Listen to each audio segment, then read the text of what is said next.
Ռուս-ուկրաինական պատերազմում զոհված Հովհաննես Աշոտի Ղազարյանի կորեսյան բոթը խորը վիշտ է պատճառել Մարտիրոս Գյուռեղյանի ընտանիքին։ Գյուռեղյանները վշտակցում են Հովհաննեսի ընտանիքին և հարազատներին։ Անգութ աշխարհ, ինձ դարդ տվիր անփարատ, կարծես ես քո որդին չէի հարազատ, այլոց համար բարի մայր ես գթառատ, անգութ աշխարհ, իմ ջիգյարը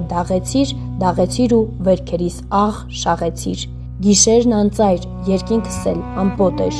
թախծախնդիր իմ բողոքը քեզ հետ էր, անմեղ հոգիս լուսաբացիդ կարոտ էր, անգութ աշխարհ, իմ ջիգյարը դաղեցիր ու վերքերիս աղ շաղեցիր։